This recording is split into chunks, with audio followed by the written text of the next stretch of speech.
श्रावण का पहला सोमवार होता है शिव तत्व का। सोमवार का दिन सावन के महीने का सोमवार इतना प्रसिद्ध क्यों है? श्रावण के महीने के सोमवार का इतना महत्व क्यों होता है? उसका एक कारण है। सावन के सोमवार का इतना महत्व क्यों है? सारे सोमवार होते हैं, सारे श्रावण सोमवार का दिन होता है, सारे सोमवार मान्य होते हैं, पर सावन के सोमवार की इतनी महत्वता क्यों है? किस लिए? और शायद हमको लगता है कि जितने भी आस्था चैनल पर कथा सुन रहे हैं, जितने फेसबुक यूट्यूब पर कथा सुन रहे हैं, जितने जितने अपने अपने मोबाइल पर सोशल मीडिया में कथा सुन रहे हैं, हमारे को लगता है कि उनको भी नहीं मालूम होगा कि सावन के सोमवार की इतनी महत्वता क्यों है। किस लिए सावन के सोमवार की महत्वता? इसलिए है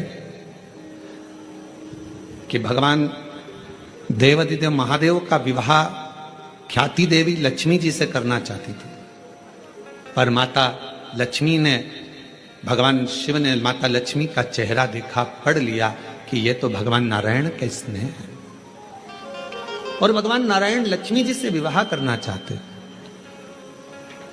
और दोनों के विवाह की बात भगवान देवादिदेव महादेव ने माता ख्याति देवी से कह दी कि इनका विवाह कर दो। अब माता लक्ष्मी जी ने बड़ा निवेदन करा, आपने हमारा विवाह भगवान नारायण के साथ में कर दिया, हमारे मन की बात को रख लिया, बड़ी कृपा करी भोले बाबा। मेरा मन है मैं आपके चरणों की सेवा करूं, मुझे कोई सेवा आपकी बताओ।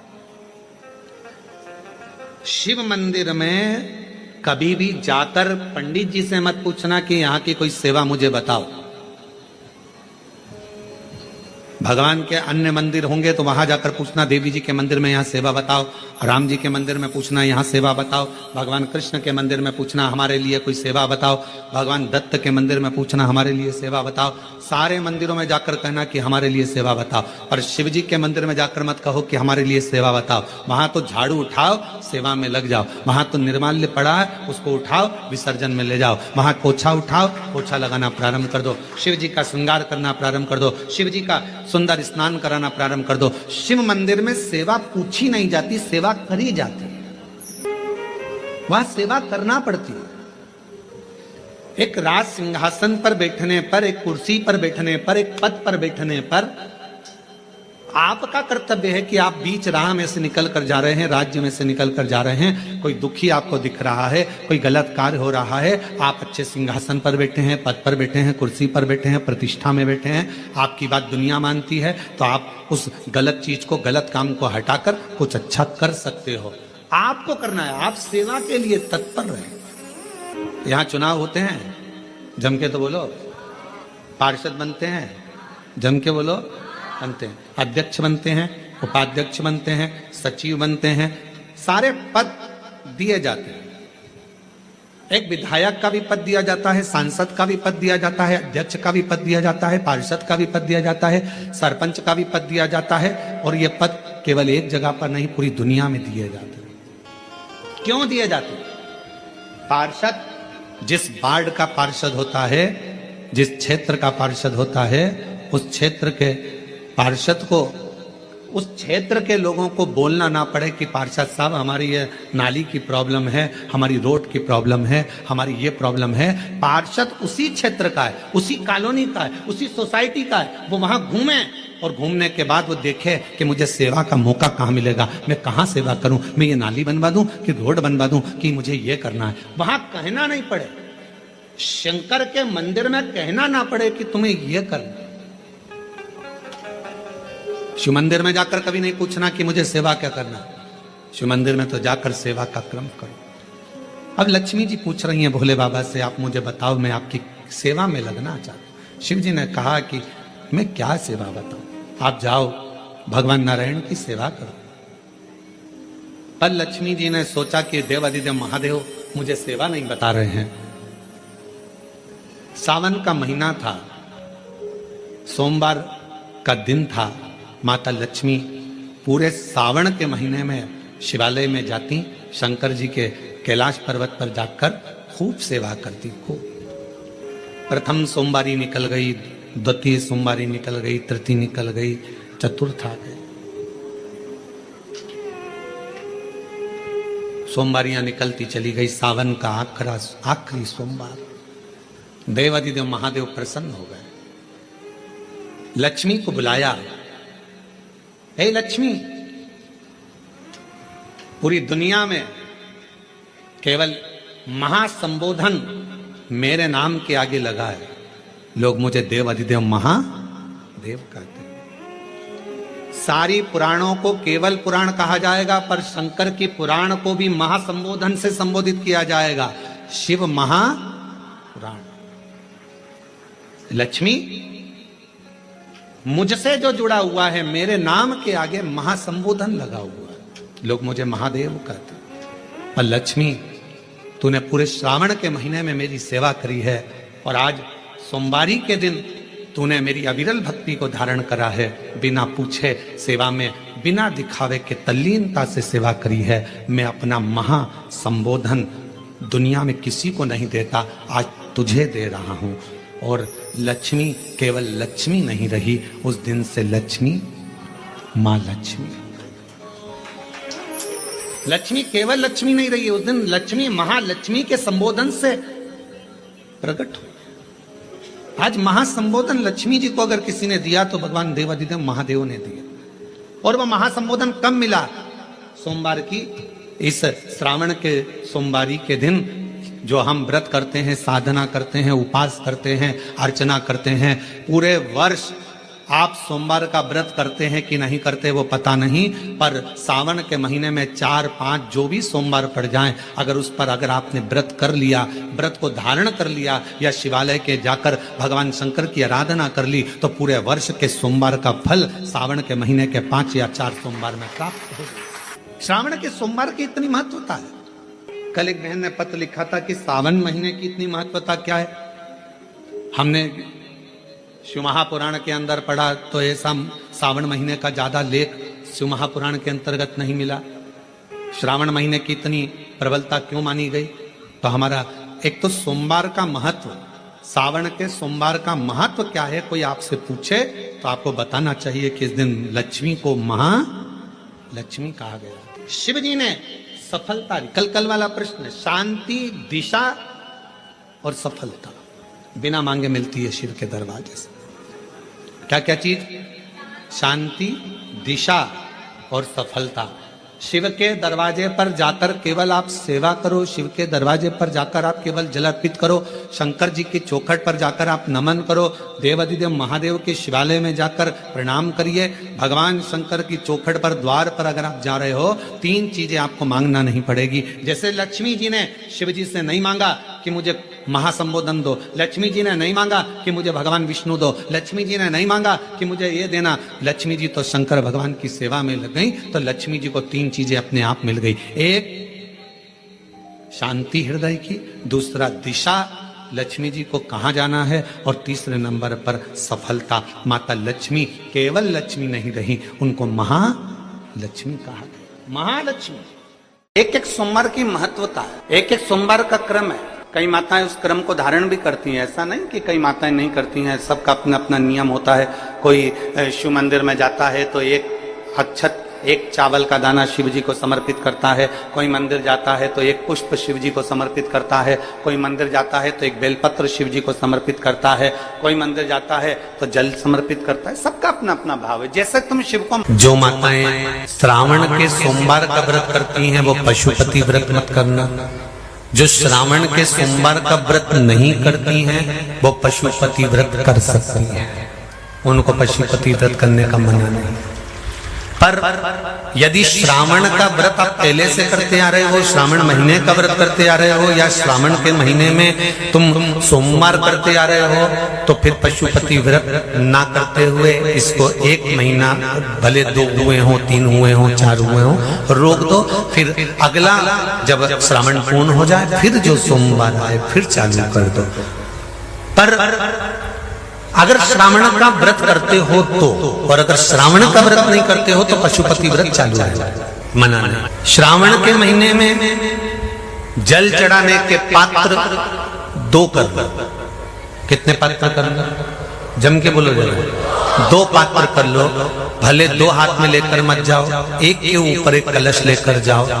अभी तो कितना सुंदर है सावन का महीना, और वो महीना जो भगवान शंकर को सबसे ज्यादा प्रिय है।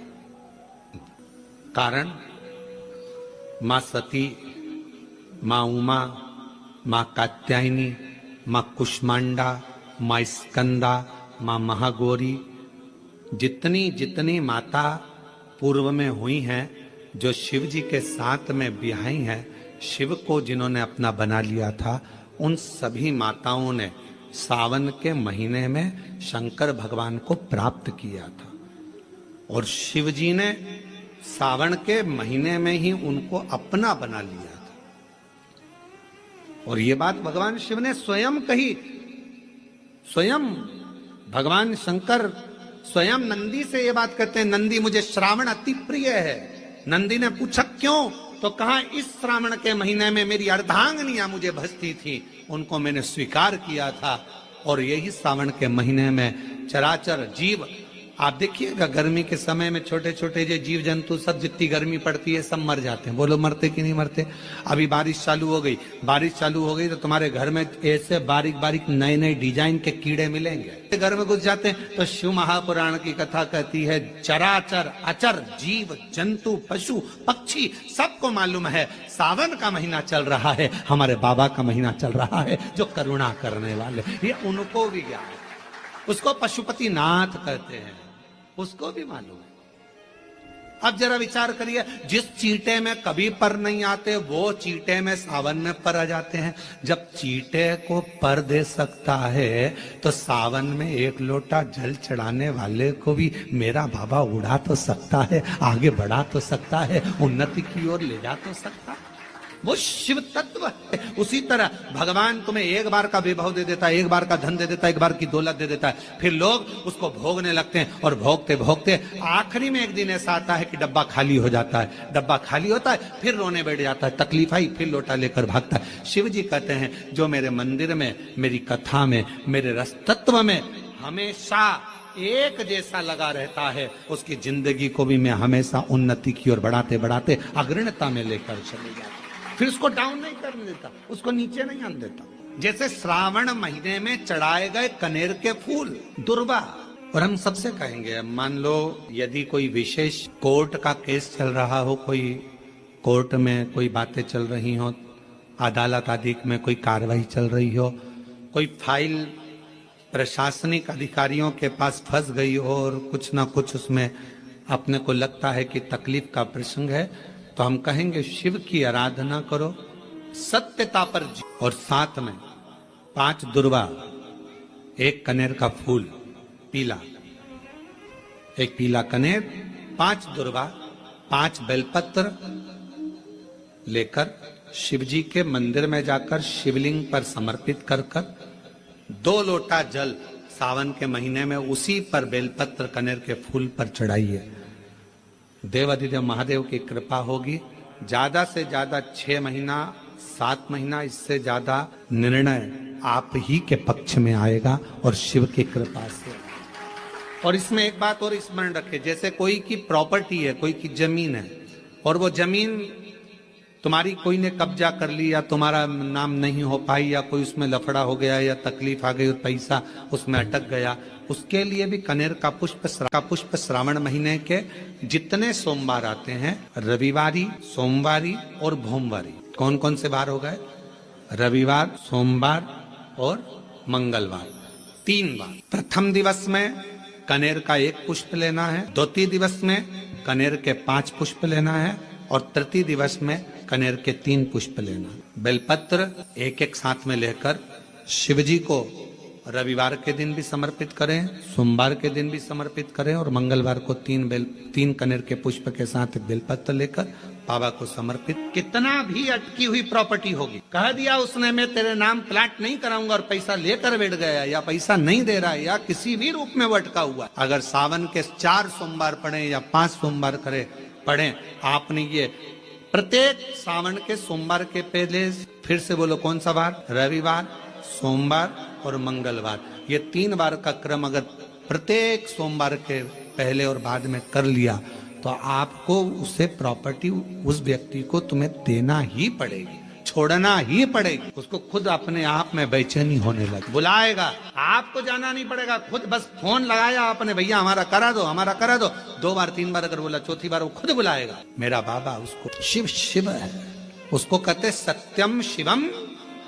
सुंदर सुंदर शंकर शंकर।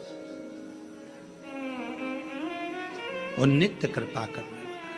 सावन के महीने में कथा सुन रहे हो, आप शिव की भक्ति को जितना जितना जागृत करो प्राप्त हो जाए। बारिश का समय चल रहा है, एक बेलपत्र आप अगर शंकर भगवान को रोज चढ़ाते हो, एक बेलपत्र शिव जी को रोज समर्पित करते हो, तो मन में एक संकल्प इस बारिश के मौसम में, इस सावन के महीने में एक संकल्प भी तुम्हारे भीतर आना चाहिए कि एक बेलपत्र अगर मैं शंकर भगवान को चढ़ाती हूं, मैं जिंदा हूं, तब तक तो देवादिदेव महादेव को बेलपत्र चढ़ाऊंगी, पर मेरे मरने के बाद मेरे बच्चों ने, मेरी बेटी ने, मेरे दामाद ने, मेरे बेटे ने, मेरी बहू ने, पोता पोती ने शंकर जी पे बेलपत्र नहीं चढ़ाई तो मरने से पहले ऐसा काम कर जाना, जैसे बीमा कर कर जाते हो तो बीमे की रकम तुम्हारे घर के लोगों को मिलती है, जमा तुम करते हो, रकम तुम्हारे परिवार वालों को मिलती है, उन परिवार वालों का भला कर कर जाते हो, उसी तरह एक भला अपना भी कर कर जाना और संसार सागर का भी कर कर जाना।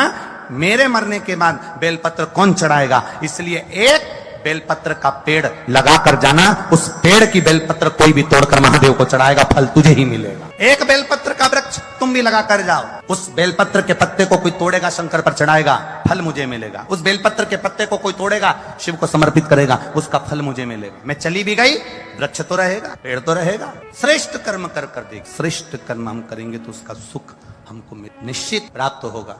कोई कहे कि हमने भगवान भोलेनाथ जी के लिए सावन के महीने में व्रत रखा है, आप में से कई माताएं बैठी होंगी, कई भाई लोग ऐसे होंगे जो व्रत रखे होंगे। कोई कहे कि हमने भोलेनाथ जी को पाने के लिए, शिव जी को प्राप्त करने के लिए हमने व्रत रखा। कोई कहेगा सावन भर हम दाढ़ी नहीं कटवाएंगे, कोई कहेगा सावन भर हम चप्पल नहीं पहनेंगे, कोई कहेगा सावन भर हम ये नहीं खाएंगे, कोई कहेगा सावन भर हम भूमि पर सोएंगे, कोई कहेगा सावन भर हम ये नियम ले लेंगे।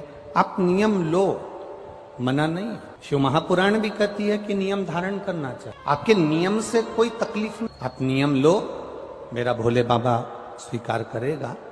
पर सबसे बड़ा नियम एक होना चाहिए कि मैं जब भी मंदिर जाऊंगी, सावन के महीने में मैं जब भी शिव पुराण में जाऊंगी, मंदिर जाऊंगी, देवालय जाऊंगी, शिवालय जाऊंगी, तीर्थ जाऊंगी, या गंगा का स्नान करने को जाऊंगी, या शंकर जी को एक लोटा जल चढ़ाने के लिए जाऊंगी, मंदिर जाऊंगी, तीर्थ जाऊंगी, कथा में जाऊंगी, पर उस मंदिर, तीर्थ और कथा में मैं कभी किसी की निंदा नहीं करूंगी। ये संकल्प हमारा भारी है।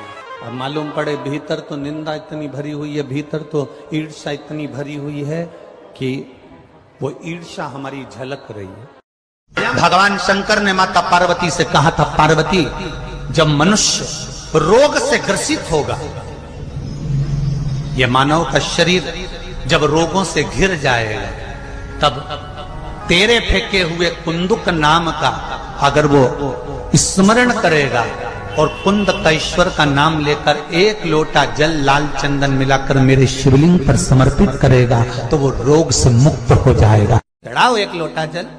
कभी कभी अगर ऐसा लगे जीवन में कि दुख बहुत ज्यादा आ गया है, बहुत तकलीफ आ गई है, तो लाल चंदन को घिसकर उस लाल चंदन का लेपन भगवान शंकर पर कर कर फिर पानी चढ़ाओ। अगर कोई संकट भारी है और निकट, जैसे किसी नारी का गर्भ नहीं ठहर रहा, 15 साल हो गए, 20 साल हो गए, 25 साल, जैसे इसने लिखा एक माता ने कि 18 साल की बेटी हो गई थी पर संतान में पुत्र नहीं, तो उसने भाव से कथा सुनी।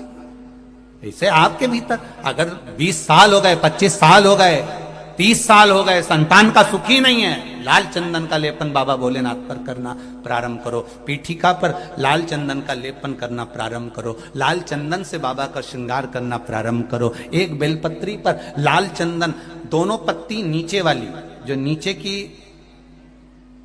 नीचे की जो 2 पत्ती होती है इस पे लाल चंदन और बीच वाली पत्ती पर पीला चंदन लगाकर बाबा के शिवलिंग को समर्पित करिए, बाबा से प्रार्थना करिए, रोज प्रार्थना करो। परंतु एक बात का स्मरण रहे, 25 साल हो गए, 20 साल हो गए, 30 साल हो गए, संतान नहीं, तो पहले जल से अभिषेक कराना, अभिषेक कराकर उस जल का आचमन करने के बाद हाथ को खासा करना, धोना, उसके बाद में फिर वापिस बाबा का स्नान कराओ, फिर चंदन का लेपन कराओ, फिर 1 लोटा जल चढ़ाकर बाबा का स्नान कराओ। बाबा का बड़ा सुंदर भाव से लाल चंदन से जो अभिषेक करता है, बाबा को लेपन कर कर फिर जल चढ़ समर्पित करता है, निश्चित है उसकी गोदी मेरा देव अधिदेव महादेव जरूर भरता है, ये निश्चितता है।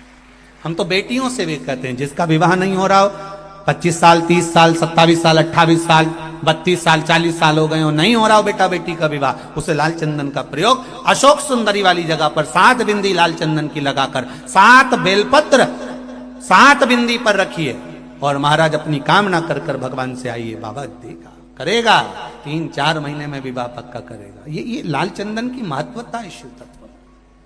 15 दिन हो गए,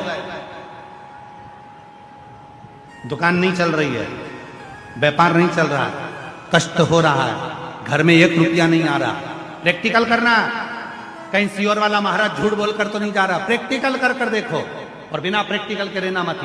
ये दुनिया के लोगों ने सबने प्रैक्टिकल करा, जिनका गर्भ नहीं ठहरा तो उन्होंने सफेद आंकड़े की जड़ का प्रैक्टिकल करा, जिनको नौकरी चाहिए थी उन्होंने बेलपत्र पर शहद का प्रैक्टिकल करा, सबने प्रैक्टिकल करा, तुम भी प्रैक्टिकल कर कर देखो। 15 दिन हो गए, व्यापार नहीं चल रहा, घर में कष्ट है, पैसे की आवक नहीं हो रही, कोई टेंशन सामने आकर खड़ा हो गया।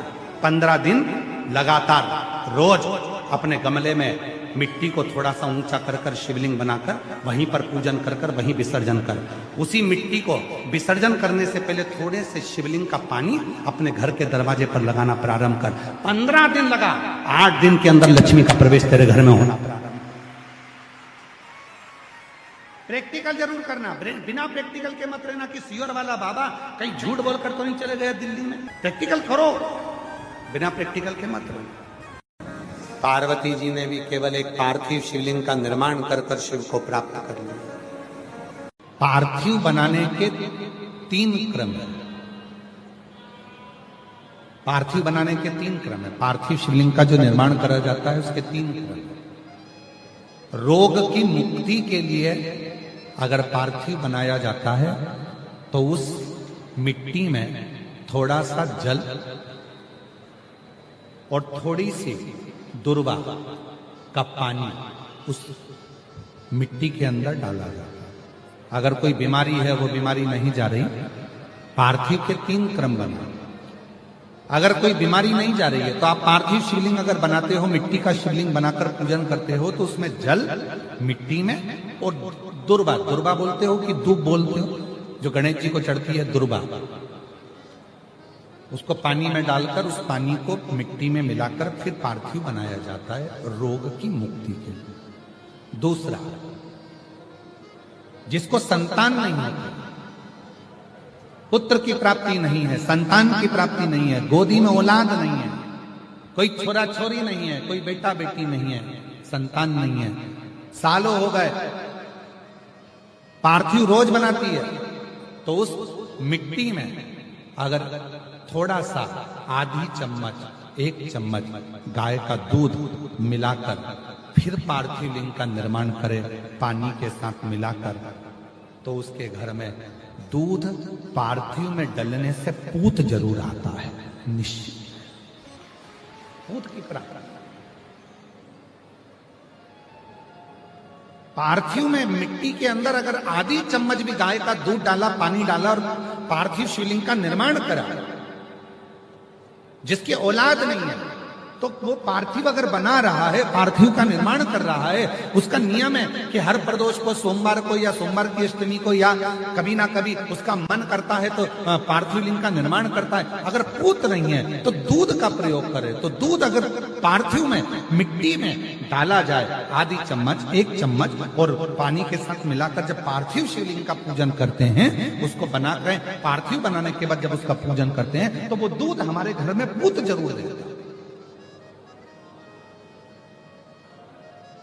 पहले नंबर पर है दुर्वा का जल, रोग निवारण के लिए हो जाता है।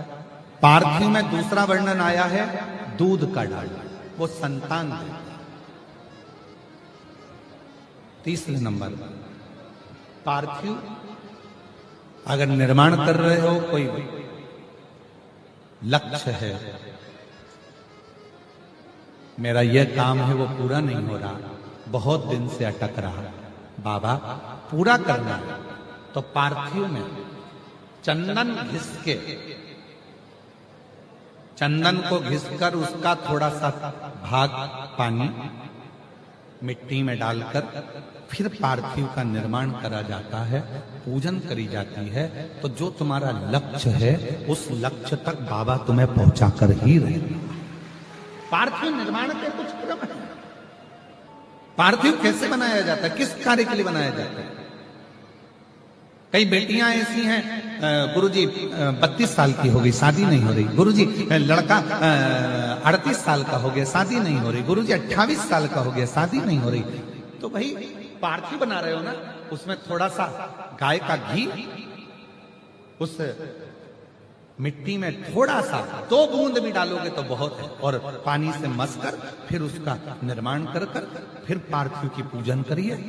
कैसे विवाह नहीं होगा? भोले बाबा शादी करा के ही मानेगा। पार्थिव बनाने का नियम है। ऐसा नहीं है कि केवल पानी में मिट्टी को घोल लिया और पार्थिव लिंग का निर्माण कर लिया। हम 1.25 लाख बना रहे हैं, हम 2 लाख बना रहे हैं, हम 5 लाख बना रहे हैं, हम 1 करोड़ बना रहे हैं, हम 20 करोड़ बना रहे हैं। बनाओ, मना नहीं है, पर पार्थिव बनाने के भी अलग अलग नियम है। कौन सी चीज के लिए, किस चीज के लिए पार्थिव बना, किस चीज के लिए पार्थिव? तो भगवान शंकर को श्रावण प्रिय है, एक कारण कहा कि मंथन में जो विष निकला उस विष का पान किया और भगवान देवताओं ने मिलकर भगवान शंकर का जलाभिषेक किया।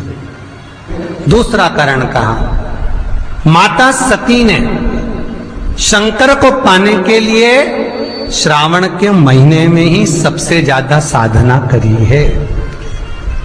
और क्या करा था माता सती ने? एक बालू का, मिट्टी का शिवलिंग बनाती थी, प्रतिदिन शिवलिंग का निर्माण करती थी और शिवलिंग का निर्माण कर कर उसकी पूजन कर कर, अर्चना कर कर उसका विसर्जन करती थी सती माता। और माता सती का नियम था भगवान शंकर को पाने के लिए शिवलिंग का तो हमारे यहाँ शिव महापुराण में लिखा है कि पार्थिव शिवलिंग का निर्माण होना चाहिए, करना चाहिए, प्रयासरत रखें, पार्थिव शिवलिंग का निर्माण करें। और पार्थिव शिवलिंग का निर्माण करना है तो उसके लिए भी वर्णन करा गया। ब्राह्मण श्वेत मट्टी के शिवलिंग का निर्माण करे, श्वेत पंखे की, ब्राह्मण श्वेत मट्टी के शिवलिंग का निर्माण करे। और महाराज वैश्य पीली मट्टी के शिवलिंग का निर्माण करे, क्षत्रिय लाल मट्टी के शिवलिंग का निर्माण करे और शूद्र काली मिट्टी के शिवलिंग का निर्माण करे। काली मिट्टी का शिवलिंग, महाराज कितना बड़ा शिवलिंग बनाना चाहिए? अगर हम पार्थिव शिवलिंग का निर्माण कर रहे हैं या हमारे घर में हम कोई मूर्ति रख रहे हैं या हमारे घर में हम कोई मूर्ति को विराजमान कर रहे हैं, तो उस मूर्ति का भाव कितना बड़ा होना चाहिए? तो कहा जमीन पर अपने हस्त कमल को रखकर अंगूठे को ऊंचा कर कर देख लो, बस इतनी बड़ी मूर्ति घर के अंदर होना चाहिए। चाहे वो लड्डू गोपाल की हो, चाहे वो दुर्गा भवानी की हो, चाहे वो राम जी की हो, शंकर जी की हो, कृष्ण की हो, जिसकी रखना हो, बस इतनी बड़ी मूर्ति घर के अंदर होना चाहिए। क्यों? इससे बड़ी अगर मूर्ति होती है तो जैसे मंदिर में सेवा होती है उतनी सेवा की उसको जरूरत पड़ती है। और अगर इससे छोटी मूर्ति होती है, जितनी छोटी होगी उतनी सेवा कम करना पड़ती है, उतनी सेवा आप कम करोगे। तो मूर्ति जितनी छोटी होगी उतना सुख प्रदान करे, उतना सुख, उतना आनंद देगी।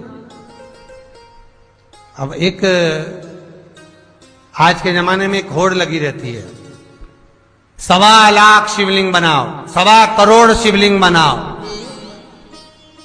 10 लाख शिवलिंग बनाओ और एक जैसी मिट्टी लाकर डाल दी जाती है और लोग शिवलिंग बनाते हैं एक जैसी मिट्टी। नहीं भाई, शिव महापुराण स्पष्ट लिख रही है, शिव महापुराण की विद्येश्वर संहिता स्पष्ट कह रही है कि आपका वर्ण जो है, आप ब्राह्मण हैं, श्वेत मिट्टी का शिवलिंग बनाए,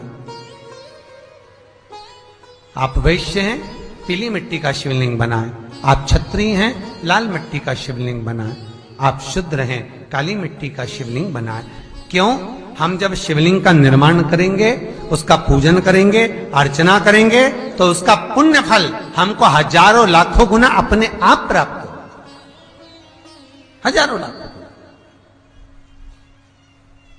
पर श्रावण के महीने में यदि आप रोज शिवलिंग नहीं बना सकते तो पूरे महीने में एक बार शंकर का शिवलिंग का, पार्थिव शिवलिंग का निर्माण करना चाहिए, जरूर करना चाहिए।